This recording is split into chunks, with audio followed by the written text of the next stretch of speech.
Very good masters. ಎಲ್ಲರೂ ಯಾರಿಗೆಲ್ಲ ಸಾಧ್ಯ ಇದೆ, ಎಲ್ಲರೂ ಯಾರಿಗೆ ಕಂಫರ್ಟೇಬಲ್ ಇದೆ, ಎಲ್ಲರೂ ವಿಡಿಯೋ ಆನ್ ಮಾಡ್ಕೊಳ್ರಿ. ಯಾಕೆಂದ್ರೆ ಎಲ್ಲರಿಗೂ ಮೋಟಿವೇಶನ್ ಇರ್ತದೆ. Okay, thank you. ಬ್ರಹ್ಮಶ್ರೀ ಪಿತಾಮಹ ಸುಭಾಷ್ ಪತ್ರಿಜಿ ಅವರಿಗೆ ವಂದಿಸುತ್ತಾ, ಸ್ವರ್ಣಮಾಲಾ ಪತ್ರಿಜಿ ಅಮ್ಮನವರಿಗೆ ವಂದಿಸುತ್ತಾ, PSSM ಮೂವ್ಮೆಂಟ್ನ ಎಲ್ಲ ಸೀನಿಯರ್ ಪಿರಮಿಡ್ ಮಾಸ್ಟರ್ಗಳಿಗೆ ವಂದಿಸುತ್ತಾ, ಹರಿವಾಯು ಗುರುಗಳಿಗೆ ವಂದಿಸುತ್ತಾ, ಭಗವಂತ ನಾರಾಯಣನಿಗೆ ವಂದಿಸುತ್ತಾ, ನಮ್ಮೆಲ್ಲರ ಮಾಸ್ಟರ್ ಆದಂತಹ ಗ್ರ್ಯಾಂಡ್ ಮಾಸ್ಟರ್ ಪ್ರಬೋಧಚ್ಯುತ್ ಮಾಸ್ಟರ್ ಅವರಿಗೆ ವಂದಿಸುತ್ತಾ, ಲೋಕ ಕಲ್ಯಾಣಾರ್ಥವಾಗಿ ಅಂತ ನಡೀತಾ ಇರುವ ನಮ್ಮ ಈ ಧ್ಯಾನ ಯಜ್ಞದಲ್ಲಿ ಭಾಗವಹಿಸಿದಂತಹ ಎಲ್ಲಾ ಧ್ಯಾನ ಯೋಗಿ ಬಂಧುಗಳಿಗೆ ವಂದಿಸುತ್ತಾ, ನಮ್ಮ ಈ ಧ್ಯಾನ ಯಜ್ಞದಲ್ಲಿ ನಾವು ಮುಂದುವರಿಯೋಣ ಅಂತ ಹೇಳ್ತಾ, ನಮ್ಮ ಈ ಧ್ಯಾನ ಯಜ್ಞಕ್ಕೆ ಸಮಸ್ತ ಬ್ರಹ್ಮಾದಿ ದೇವತೆಗಳನ್ನ, ಯಕ್ಷಗಂಧರ್ವ ಕಿನ್ನರರ ಚೈತನ್ಯವನ್ನ ಆವಾಹನೆಯನ್ನು ಮಾಡೋಣ. ಮೇಲಿನ ಲೋಕಗಳ ಎಲ್ಲ astral masters, great masters, enlightened masters ಚೈತನ್ಯವನ್ನ ಆವಾಹನೆಯನ್ನು ಮಾಡೋಣ. ಲೋಕ ಕಲ್ಯಾಣಾರ್ಥವಾಗಿ ಅಂತ ಹೇಳಿ ಯಾರೆಲ್ಲ ಕೂತು ತಪಸ್ಸು ಮಾಡ್ತಾ ಇದ್ದಾರೆ, ಧ್ಯಾನ ಮಾಡ್ತಾ ಇದ್ದಾರೆ, ಯೋಗಿಗಳು, ಸಿದ್ಧಪುರುಷರು, ಋಷಿಮುನಿಗಳು, ಹಿಮಾಲಯದ ಯೋಗಿಗಳು, ಅವರೆಲ್ಲರ ಚೈತನ್ಯವನ್ನು ಕೂಡ ನಮ್ಮ ಈ ಧ್ಯಾನ ಯಜ್ಞದಲ್ಲಿ ಆವಾಹನೆಯನ್ನು ಮಾಡೋಣ. ಸಪ್ತರ್ಷಿಗಳನ್ನ, ಸಪ್ತರ್ಷಿ ಪತ್ನಿಯರನ್ನ, ತ್ರಿಮೂರ್ತಿಗಳನ್ನ, ತ್ರಿಶಕ್ತಿಯರನ್ನ ಆವಾಹನೆಯನ್ನು ಮಾಡೋಣ. ನಮ್ಮೆಲ್ಲರ ಪೂರ್ಣಾತ್ಮನನ್ನ ಆವಾಹನೆಯನ್ನು ಮಾಡೋಣ. ಆಸ್ಟ್ರಲ್ ಪಿರಮಿಡ್ಗಳನ್ನ, ಆಸ್ಟ್ರಲ್ ಕ್ರಾಪ್ ಸರ್ಕಲ್ಗಳನ್ನ, ಆಸ್ಟ್ರಲ್ ಕ್ರಿಸ್ಟಲ್ಗಳನ್ನ ನಮ್ಮ ಈ ಧ್ಯಾನ ಯಜ್ಞದಲ್ಲಿ ಆವಾಹನೆಯನ್ನು ಮಾಡೋಣ. ಈ ಬ್ರಹ್ಮಾಂಡದಲ್ಲಿರುವಂತಹ ಎಲ್ಲಾ ಪಿರಮಿಡ್ಗಳ ಶಕ್ತಿಯನ್ನು ಕೂಡ ನಮ್ಮ ಈ ಧ್ಯಾನ ಯಜ್ಞದಲ್ಲಿ ಆವಾಹನೆಯನ್ನು ಮಾಡೋಣ. ವಿಶ್ವರೂಪಿಯಾದ ಪರಬ್ರಹ್ಮ ಸ್ವರೂಪಿಯಾದ ಭಗವಂತನನ್ನ ನಮ್ಮ ಈ ಧ್ಯಾನ ಯಜ್ಞದಲ್ಲಿ ಆವಾಹನೆಯನ್ನು ಮಾಡ್ತಾ, ನಾವೆಲ್ಲರೂ ಒಂದಾಗಿ ಅವರೆಲ್ಲರ ಚೈತನ್ಯ ಫ್ರೀಕ್ವೆನ್ಸಿಯಲ್ಲಿ ನಾವೆಲ್ಲರೂ ಒಟ್ಟಾಗಿ ಕನೆಕ್ಟ್ ಆಗಿ ಈ ಧ್ಯಾನ ಯಜ್ಞದಲ್ಲಿ ಲೋಕ ಕಲ್ಯಾಣದ ಕಾರ್ಯದಲ್ಲಿ ನಾವೆಲ್ಲರೂ ಮುಂದುವರಿಯೋಣ ಅಂತ ಹೇಳಿ ಇವತ್ತು ಆ ನಮ್ಮ senior pyramid master Channappa master ಅವರ ಸ್ವಾಧ್ಯಾಯ ಇತ್ತು, ಸಜ್ಜನ ಸಾಗತ್ಯ. ಅವರು ಕಾರಣಾಂತರಗಳಿಂದ ಸ್ವಲ್ಪ ಜಾಯ್ನ್ ಆಗಿಲ್ಲ. ಯಾಕೆಂದ್ರೆ ಇವತ್ತು ಆ ಪತ್ರಿಜಿ ಅವರು PSSM ಮೂವ್ಮೆಂಟ್ನ 18 ಸೂತ್ರಗಳು ಅಂತ ಹೇಳಿ PSSM ಮೂವ್ಮೆಂಟ್ 18 ಸೂತ್ರಗಳನ್ನ ಹಾಕಿಕೊಟ್ಟಿದ್ದಾರೆ. ಅದನ್ನು ನಾವು ಸೆಷನ್ ಶುರು ಮಾಡಿದ ಮೊದಲನೇ ದಿವಸವೇ ಆ 18 ಸೂತ್ರಗಳ ಮೇಲೆ ಸಜ್ಜನ ಸಾಂಗತ್ಯವನ್ನು ಮಾಡಿದ್ವಿ. ಅದೇ ರೀತಿ ಪತ್ರಿಜಿಯವರು ಆ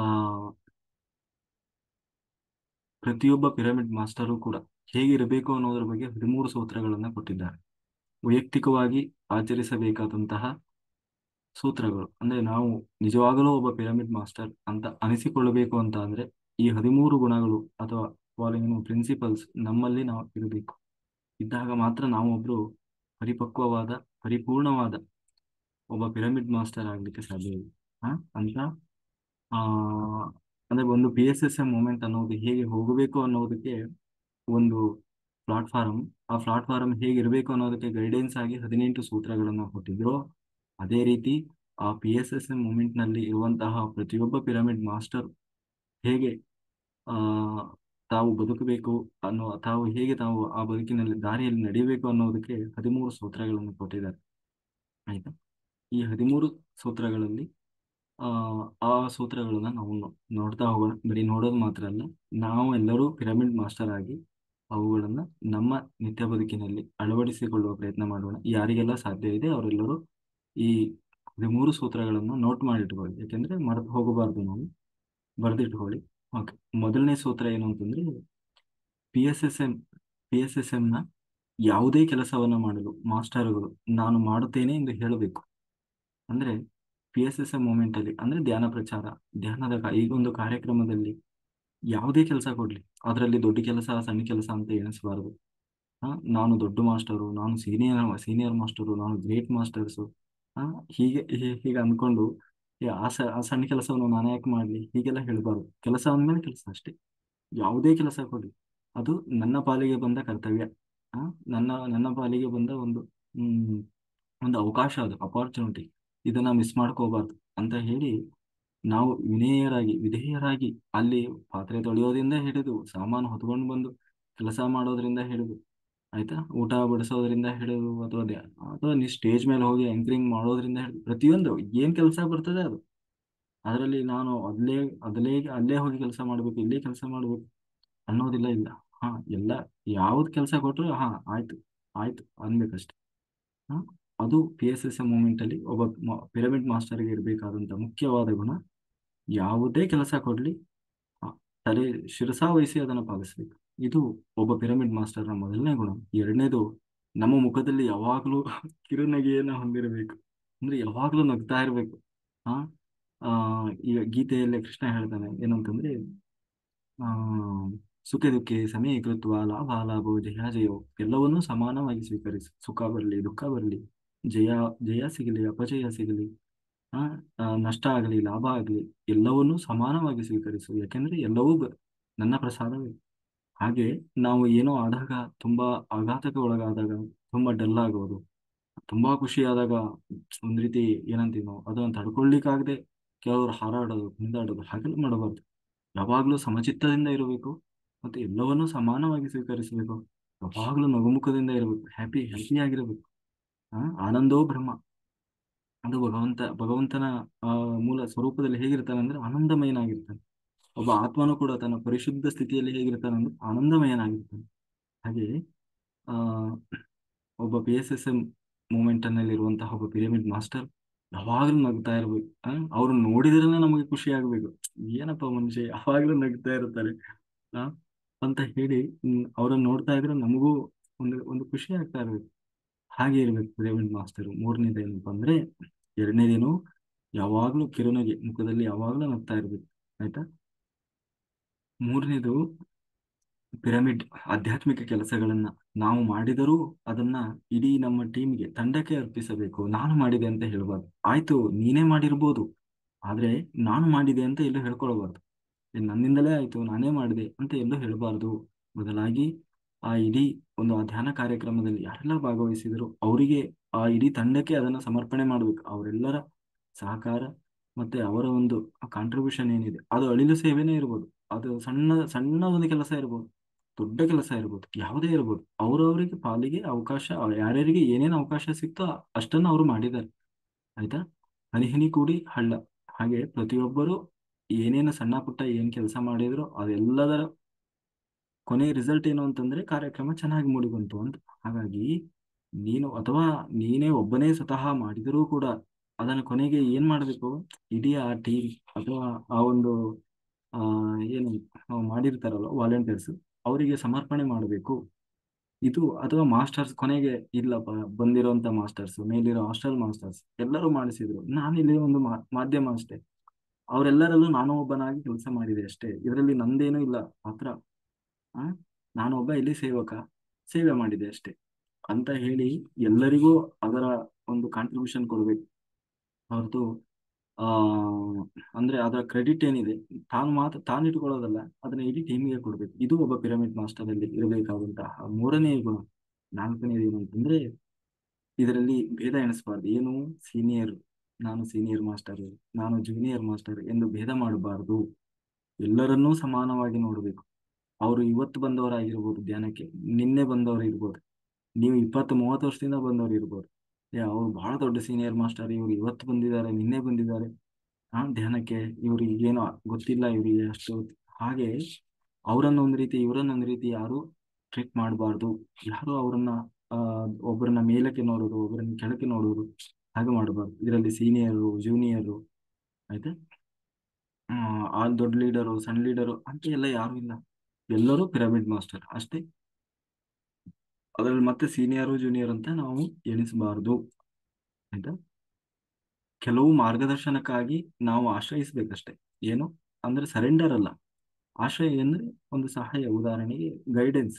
ನಮಗೆ ಗೊತ್ತಿಲ್ಲ, ಈಗ ತಾನೇ ಧ್ಯಾನಕ್ಕೆ ಬಂದಿದ್ದೇವೆ, ಹೇಗೆ ಧ್ಯಾನ ಮಾಡಬೇಕು ಅಂತ ಗೊತ್ತಿಲ್ಲ, ಹೇಗೆ ಸಾಧನೆ ಮಾಡಬೇಕು ಅಂತ ಗೊತ್ತಿಲ್ಲ, ಆ ಸಾಧನೆಯ ದಾರಿಯಲ್ಲಿ ನಮಗೆ ಸಹಾಯ ಮಾಡಿ, ಆಯ್ತಾ, ನಮಗೆ ಗೈಡ್ ಮಾಡಿ ಅಂತ ಹೇಳಿ ಅವರನ್ನು ಆಶ್ರಯಿಸಬೇಕೇ ಹೊರತು ಆ ಒಂದು ರೀತಿ ಗುರು ಶಿಷ್ಯ ಪರಂಪರೆ ಇಲ್ಲ, ಅವರಿಗೆ ಸರೆಂಡರ್ ಆಗಬಾರ್ದು. ಆಯ್ತಾ. ಯಾಕೆಂದ್ರೆ ಎಲ್ಲರೂ BA ಮಾಸ್ಟರ್, ಒಬ್ಬ ಮಾಸ್ಟರ್ ಆಗಿ ಇರಬೇಕು. ಬಿಕಮ್ ಎ ಮಾಸ್ಟರ್ ಅಂತ ಹೇಳಿಲ್ಲ, ನೀನು ಮಾಸ್ಟರ್ ಆಗು ಅಂತ ಹೇಳಿಲ್ಲ. ಮತ್ತೆ ನೀನು ಆಲ್ರೆಡಿ ಮಾಸ್ಟರ್ ಇದ್ದೀಯಾ, ಅದನ್ನ ಜಾಗೃತಗೊಳಿಸು, ಅದನ್ನ ತಿಳ್ಕೊ ಅಂತ. BA ಮಾಸ್ಟರ್, ಮಾಸ್ಟರ್ ಆಗಿ ಬದುಕು. ಹಾಗಾಗಿ ಇದರಲ್ಲಿ ಭೇದ ಎಣಿಸಬಾರದು. ಐದನೇದೇನು ಅಂತಂದ್ರೆ, ನಾವೆಲ್ಲರೂ PSSM ನ ಸದಸ್ಯರು ಎಂಬುದನ್ನು ತಿಳಿದು ನಾವೆಲ್ಲರೂ ಒಂದೇ ಎನ್ನುವ ಎಂದು ಜೀವಿಸಬೇಕು ಅಂದ್ರೆ ಏಕತ್ವ ಸ್ಥಿತಿಯಲ್ಲಿ ಬದುಕಬೇಕು. ಆಯ್ತಾ, ಎಲ್ಲರೂ ನಾವೆಲ್ಲ ಒಂದೇ. PSS ಮೂಮೆಂಟ್ ಅಲ್ಲಿ ಇದರಲ್ಲಿ ಜಾತಿ, ಲಿಂಗ, ಧರ್ಮ, ಆ ಮತ್ತೊಂದು ಯಾವುದನ್ನು ಎಣಿಸಬಾರ್ದು. ಬರೀ ನಾವು ಹೇಳ್ಕೊಂತನೂ ಓಡಾಡಬಾರ್ದು. ಏಕತ್ವ ಅಂದ್ರೆ ಏಕತ್ವ ಅಷ್ಟೇ. ಎಲ್ಲರನ್ನೂ ಸಮಾನವಾಗಿ, ನಾನು ಒಂದು ಆತ್ಮ ಸ್ವರೂಪ, ಅವರು ಒಂದು ಆತ್ಮ ಸ್ವರೂಪ, ಎಲ್ಲರೂ ಭಗವಂತನ ಅಂಶವೇ. ಆಯ್ತಾ, ಇಲ್ಲಿ ಬಂದು ನಾವು ಹೆಸರಿಟ್ಕೊಂಡಿದ್ದೀವಿ ಅಷ್ಟೇ. ಕೊನೆಗೆ ಹೋಗಿ ಎಲ್ಲರೂ ಸೇರುವುದು ಎಲ್ಲಿ? ಸಮುದ್ರವನ್ನೇ. ಅಂದ್ರೆ ಭಗವಂತನನ್ನೇ ಎಲ್ಲರೂ ಹೋಗಿ ಸೇರುವುದು. ಎಲ್ಲರೂ ಭಗವಂತನ ಪ್ರತಿಬಿಂಬ ಅಂತ ಹೇಳಿ, ಎಲ್ಲರೂ ಆತ್ಮಸ್ವರೂಪಿಗಳು ಅನ್ನುವ ಪರಿಜ್ಞಾನವನ್ನ ಇಟ್ಟುಕೊಂಡು, ಆಯ್ತಾ, ಎಲ್ಲರೂ ಏಕತ್ವ ಸ್ಥಿತಿಯಲ್ಲಿ ಬದುಕಬೇಕು. ಈಗ ನಾವು ಹೇಗೆ ಎಲ್ಲರನ್ನೂ ಇನ್ವೈಟ್ ಮಾಡಿ, ಎಲ್ಲರ ಚೈತನ್ಯದಲ್ಲಿ ಒಂದಾಗಿ, ಎಲ್ಲರ ಫ್ರೀಕ್ವೆನ್ಸಿಯಲ್ಲಿ ಒಂದಾಗಿ ನಾವು ಧ್ಯಾನ ಮಾಡೋಣ ಅಂತ ಹೇಳಿ ನಾವು ಹೇಗೆ ಪ್ರಾರ್ಥನೆ ಮಾಡಿದೆವೋ, ಹಾಗೆ ನಾವೆಲ್ಲರೂ ಕೂಡ ಅದು ಏಕತ್ವ ಸ್ಥಿತಿ. ಹಾಗೆ ಎಲ್ಲರೂ ಒಂದಾಗಿ ಏಕತ್ವ ಸ್ಥಿತಿಯಲ್ಲಿ ಮುಂದುವರಿಬೇಕು. ಆರನೇದೇನು ಅಂತಂದ್ರೆ, ಐದನೇದು ಏನು, ನಾವೆಲ್ಲರೂ PSSM ನ ಸದಸ್ಯರು ಎಂಬುದನ್ನ ತಿಳಿದು ನಾವೆಲ್ಲರೂ ಒಂದೇ ಒಂದು ಎಂದು ಜೀವಿಸಬೇಕು ಏಕತ್ವ ಸ್ಥಿತಿಯಲ್ಲಿ. ಆರನೇದೇನಪ್ಪಾ ಅಂತಂದ್ರೆ, ನಮ್ಮ ಸುತ್ತಮುತ್ತಲಿನ ಪ್ರದೇಶವನ್ನ ಸ್ವಚ್ಛವಾಗಿಡಬೇಕು. ಸ್ವಚ್ಛ ಭಾರತ್. ಹಾಳು ಮಾಡಬಾರ್ದು. ಎಲ್ಲೋ ಒಂದು ವರ್ಕ್ಶಾಪ್ ಮಾಡಿದೀವಿ, ಅಲ್ಲಿ ಮತ್ತೆ ತಿರುಗಿ ಯಾರು ಜನ ಹೋಗಿ ಯೂಸ್ ಮಾಡಿರಬಾರ್ದು. ಹಾಗೆ ಮಾಡಿ ಬರೋದಿಲ್ಲ. ಧ್ಯಾನಿಗಳು ಅಂದ್ರೆ ಧ್ಯಾನಿಗಳು ಹಾಗೆ ಇರಬೇಕು. ಅಲ್ಲಿ ಹೋದ್ರೆ ಮತ್ತೆ ನಾಲ್ಕು ಜನ ಬಂದ್ರೆ, ಹೌದಪ್ಪ ಧ್ಯಾನಿಗಳು ಅಂದ್ರೆ ಹೀಗಿರ್ತಾರೆ. ಹಾಗೆ ಅಲ್ಲಿ ಒಂದು ಕಸ ಒಗೆಯೋದಾಗಿರ್ಬೋದು, ಅಥವಾ ನಾವು ಸುತ್ತಮುತ್ತಲಿನ ವಾತಾವರಣ ಅಂದ್ರೆ ಅವೇರ್ನೆಸ್ ಅಲ್ಲಿ ನಾವು ಇರ್ಬೇಕು. ಸುಮ್ಮನೆ ಬೇಕಾಬಿಟ್ಟಿಯಾಗಿ ಉಪಯೋಗಿಸ್ಕೊಂಡು ಏನೋ ಟೈಮ್ ಪಾಸಿಗೆ ಹೋಗಿ ಮಾಡಿ ಬರೋದು ಹಾಗಲ್ಲ. ತುಂಬಾ ಜವಾಬ್ದಾರಿಯಿಂದ ವರ್ತನೆ ಮಾಡ್ಬೇಕು. ಬೇಕು ಬೇಕು ಬೇಡ ಬೇಡ ಎಲ್ಲ ಮಾಡೋದಿಲ್ಲ. ನನ್ನ ಮನೆಯ ಕೆಲಸವಾದ್ರೆ ನಾನು ಎಷ್ಟು ಶ್ರದ್ಧೆಯಿಂದ ಮಾಡ್ತೇನೆ. ಒಂದ್ ವೇಳೆ ನೀವು ದೇವಸ್ಥಾನಕ್ಕೆ ಹೋಗಿ ದೇವ್ರ ಕೆಲಸ ಮಾಡೋದಾದ್ರೆ ಎಷ್ಟು ಶ್ರದ್ಧೆಯಿಂದ ಮಾಡ್ತೀವಿ, ಅಷ್ಟೇ ಶ್ರದ್ಧೆಯಿಂದ ಭಕ್ತಿಯಿಂದ ಅಲ್ಲಿ ಪ್ರತಿಯೊಂದರಲ್ಲೂ ನಾವು ಇನ್ವಾಲ್ವ್ ಆಗಿ, ಹಾಳು ಮಾಡದೆ, ಅಲ್ಲಿ ಆ ಒಂದು ವಾತಾವರಣ ಪರಿಸರವನ್ನ ಹಾಳು ಮಾಡದೆ, ಆ ಅಲ್ಲಿ ಸ್ವಚ್ಛತೆಯನ್ನ ಕಾಪಾಡಿಕೊಂಡು ಬರಬೇಕು. ಅಲ್ಲಿರುವಂತಹ ವಸ್ತು, ವಾತಾವರಣ, ಪರಿಸರ, ಜೀವರಾಶಿಗಳು, ಮನುಷ್ಯರು ಯಾರಿಗೂ ತೊಂದರೆ ಆಗದ ಹಾಗೆ, ಮುಂದೆ ಉಪಯೋಗಿಸುವವರಿಗೂ ತೊಂದರೆ ಆಗದ ಹಾಗೆ, ಜೊತೆಗೆ ನಾವು ನಮ್ಮ ಸುತ್ತಮುತ್ತಲಿನ ಜೀವನದ ಏನು ವಾತಾವರಣದಲ್ಲಿ ಬದುಕುವಾಗ ಒಂದು ವಾತಾವರಣ ಏನಿದೆ ಅದನ್ನು ಕೂಡ ಹಾಳು ಮಾಡದ ಹಾಗೆ ಸ್ವಚ್ಛತೆಯನ್ನ ಕಾಪಾಡಿಕೊಳ್ಬೇಕು. ಇದು ಒಬ್ಬ ಪಿರಮಿಡ್ ಮಾಸ್ಟರ್ನ. ಜೊತೆಗೆ ವೈಯಕ್ತಿಕ ಶುಚಿ. ನಿತ್ಯ ಸ್ನಾನ ಮಾಡಬೇಕು. ಹುಣ್ಣಿಮೆ ಅಮಾವಾಸ್ಯೆಗೆ ಒಂದ್ಸರಿ ಸ್ನಾನ ಮಾಡೋದಿಲ್ಲ, ನಿತ್ಯ ಸ್ನಾನ ಮಾಡಬೇಕು. ಯಾಕೆಂದ್ರೆ ಅದು ಕೂಡ ಒಳ್ಳೆಯದೇ. ಆ ನಿತ್ಯ ಸ್ನಾನ ಮಾಡೋದ್ರಿಂದಲೂ ಪುಣ್ಯ ಬರ್ತದೆ. ಎರಡನೇದಾಗಿ ನಮ್ಮ ಎಥರಿಕ್ ಬಾಡಿ ಏನಿರ್ತದೆ, ಎರಡನೇ ಶರೀರ, ಅದಕ್ಕೆ ಶಕ್ತಿ ಬರ್ತದೆ. ಅಂದ್ರೆ ಅದು ಕ್ಲೀನ್ ಆಗ್ತಾ ಇರುತ್ತೆ. ಬರೀ ನಾವು ಅನ್ಕೊಂಡಿದೀವಿ ಹೊರಗಡೆ ದೇಹ ಅಂತ. ಹೊರಗಡೆ ದೇಹಕ್ಕಿಂತಲೂ ಎರಡನೇ ದೇಹ, ಎಥರಿಕ್ ಬಾಡಿ ಏನಿದೆ, ಅದಕ್ಕೆ ಸ್ನಾನ ಬೇಕು. ಆಯ್ತಾ. ಹಾಗಾಗಿ ನಿತ್ಯ ಸ್ನಾನ ಅನ್ನೋದು, ಅದರಲ್ಲೂ ಎರಡು ಹೊತ್ತು ಸ್ನಾನ ಮಾಡೋದ್ರೆ ಇನ್ನೂ ಒಳ್ಳೇದು ಸಾಧ್ಯವಾದ್ರೆ. ಆರನೇದು ಸ್ವಚ್ಛವಾಗಿಟ್ಟುಕೊಳ್ಬೇಕು. ಏಳನೇದೇನಪ್ಪಾ ಅಂತಂದ್ರೆ ವೈಯಕ್ತಿಕ ಶುಭ್ರತೆ. ಇದರಲ್ಲಿ ಬಂತು ವೈಯಕ್ತಿಕ ಶುಭ್ರತೆ. ವೈಯಕ್ತಿಕ ಆನಂದ ಪ್ರತಿನಿತ್ಯ ಅಭ್ಯಾಸದಿಂದ ಶ್ರದ್ಧೆಯಿಂದ ಅನುಸರಿಸಬೇಕು. ಅಂದ್ರೆ ವೈಯಕ್ತಿಕವಾಗಿ ಶುಭ್ರವಾಗಿರ್ಬೇಕು. ಇರುವ ಬಟ್ಟೆಯನ್ನೇ ಶುಚಿಯಾಗಿರುವ ಬಟ್ಟೆಯನ್ನ ತೊಳೆದು, ಆಯ್ತಾ, ನೀಟಾಗಿರುವಂತ ಬಟ್ಟೆಗಳನ್ನ ಧರಿಸಬೇಕು. ಜೊತೆಗೆ ವೈಯಕ್ತಿಕವಾಗಿ ಅದೇ ನಿತ್ಯ ಸ್ನಾನ ಈ ತರಗಳನ್ನೆಲ್ಲ ಶುದ್ಧವಾಗಿರುವಂತದ್ದು ಇರ್ಬೋದು, ನೀಟಿ ಆಗಿರುವಂತದ್ದು. ಸುಮ್ಮನೆ ಹೆಂಗೋ ಇಷ್ಟ ಬಂದಂಗೆಲ್ಲ ಬದುಕೋದಿಲ್ಲ. ಆನಂದ ಸ್ಥಿತಿಯಲ್ಲಿ ಇರ್ಬೇಕು. ವೈಯಕ್ತಿಕ ಆನಂದ ಅಂದ್ರೆ ಹ್ಯಾಪಿ ಆಗಿರ್ಬೇಕು. ನಾವು ಈಗ ಯಾರಿಗಾದ್ರೂ ನಾವು ಧ್ಯಾನ ಪ್ರಚಾರ ಹೇಳ್ತೀವಿ, ನೀವು ಧ್ಯಾನ ಮಾಡಿ ಅಂತ ಹೇಳಿದ್ರೆ, ಅವರು ನಮ್ಮನ್ನ ನೋಡಿ ಧ್ಯಾನಕ್ಕೆ ಬರೋ ಹಾಗಿರ್ಬೇಕೆ ಹೊರತು, ಅಲ್ಲ ನೀನ್ ಧ್ಯಾನ ಮಾಡಿದಿ, ನೀನೇ ಯಾಕೆ ಹಿಂಗಿದೆ, ಮತ್ತೆ ನಾವು ಬಂದೆ ಯಾವ ಭರವಸೆ ಮೇಲೆ ಬಂದು ನಮ್ಗೆ ಒಳ್ಳೇದಾಗ್ತದೆ ಅಂತ ನಾವು ಅನ್ಕೋಬೇಕು ಅನ್ನೋ ಹಾಗೆ ನಾವಿರಬಾರ್ದು. ನಮ್ಮ ನೋಡಿದ್ರೆ, ಹೌದಪ್ಪ ಇವನಲ್ಲಿ ಏನೋ ಒಂದು ತೇಜಸ್ಸಿದೆ, ಇವನ ಮುಖದಲ್ಲಿ ಏನೋ ಒಂದು ಕಳೆ ಇದೆ, ಖಂಡಿತ ಇದರಲ್ಲಿ ಏನೋ ಇದೆ ಅಂತ ಹೇಳಿ ನಮ್ಮನ್ನು ನೋಡಿದ್ರೇನೆ ಅವನಿಗೆ ಅನಿಸುವ ಹಾಗಿರ್ಬೇಕು ನಾವು. ಅದೇ ಬಿಟ್ಟು ತಲೆ ಮೇಲೆ ಬೆಟ್ಟ ಬಿದ್ದವರು ಹಾಗೆ ಇದ್ರೆ, ಅವನಿಗೆ ಪಾಪ ಮಾಡೋ ಮನ್ಸಿದ್ರೂ, ನೀನ್ ಇಷ್ಟ ದಿವಸ ಮಾಡಿ ನಿನಗೆ ಏನೋ ಆಗಿಲ್ಲ, ನಾನೇನ್ ಮಾಡಿ ಅನ್ನೋ ಹಾಗೆ ಆಗಬಾರ್ದು. ಹಾಗಾಗಿ ವೈಯಕ್ತಿಕವಾಗಿ ಆನಂದವಾಗಿರಬೇಕು. ಪ್ರತಿನಿತ್ಯದ ಅಭ್ಯಾಸ, ಅದು ಯಾವತ್ತೋ ಒಂದು ದಿನ ಅಲ್ಲ, ಪ್ರತಿನಿತ್ಯದ ಅಭ್ಯಾಸದಂತೆ ಶ್ರದ್ಧೆಯಿಂದ ಅದನ್ನು ಅನುಸರಿಸಬೇಕು. ಎಂಟನೇದು ಭೌತಿಕ ಅಗತ್ಯಗಳಾದಂತಹ ಆಹಾರ, ನಿದ್ರೆಯನ್ನ ಕ್ರಮೇಣ ಕಡಿಮೆ ಮಾಡಬೇಕು. ಅಂದ್ರೆ ತಿನ್ನೋದಿರ್ಬೋದು, ನಿದ್ರೆ ಏನಿರ್ಬೋದು, 10 ಗಂಟೆ 11 ಗಂಟೆವರೆಗೂ 9 ಗಂಟೆವರೆಗೂ ರಾತ್ರಿ ಬೆಳಿಗ್ಗೆವರೆಗೂ ನಿದ್ದೆ ಮಾಡೋದಿಲ್ಲ. ಆದಷ್ಟು ಬರ್ತಾ ಬರ್ತಾ ಧ್ಯಾನಗಳನ್ನ ಜಾಸ್ತಿ ಧ್ಯಾನ ಮಾಡ್ತಾ ಮಾಡ್ತಾ ಮಾಡ್ತಾ ಕ್ರಮೇಣವಾಗಿ ನಿದ್ದೆಯನ್ನ ಮತ್ತೆ ಆಹಾರವನ್ನ ಕಂಟ್ರೋಲ್ ಮಾಡಬೇಕು, ಕಡಿಮೆ ಮಾಡಬೇಕು, ಸಾಧ್ಯವಾದರೆ ಸಂಪೂರ್ಣವಾಗಿ. ಹೀಗೆ ನಾವು ಈಗ ರಾತ್ರಿ ಧ್ಯಾನದಲ್ಲಿ ಗುಡಾಕೇಶದಲ್ಲಿ ಸಂಪೂರ್ಣವಾಗಿ ನಿದ್ರೆಯನ್ನ ಜಯಿಸಿದ ಯೋಗಿಗಳಾಗಿದ್ದೇವೆ. ಹಾಗೆ ನಿದ್ದೆಯನ್ನ ಮಾಡುವುದರ ಬದಲಾಗಿ ರಾತ್ರಿಯೆಲ್ಲ ಧ್ಯಾನ ಮಾಡ್ತಾ ಒಂದೇ ಸರಿ ಸಾಧ್ಯವಾಗದೆ ಹೋದವರು ಕ್ರಮೇಣವಾದರೂ ಸರಿ ಅದನ್ನು ಕಡಿಮೆ ಮಾಡ್ತಾ ಇರಬೇಕು. ಆಹಾರವನ್ನಾದ್ರೂ ಅಷ್ಟೇ ಮತ್ತೆ ಹಿತವಾಗಿ ಎಷ್ಟು ಬೇಕೋ ಅಷ್ಟು. ಆಹಾರದಲ್ಲೂ ಹೇಳಿದ್ದಾರೆ, ಒಂದು ಕುಕ್ಕುಡು ಫುಡ್ ಫಸ್ಟೇ ತಿನ್ಬೇಕು, ಅದರಲ್ಲೂ ಸಾತ್ವಿಕವಾದ ಆಹಾರ ಅಂದ್ರೆ ಸಸ್ಯಾಹಾರ. ಆಯ್ತಾ, ಸಸ್ಯಾಹಾರದಿಂದ ಅದರಲ್ಲಿ ಮತ್ತೆ ಪುನಃ ಸಾತ್ವಿಕತೆ.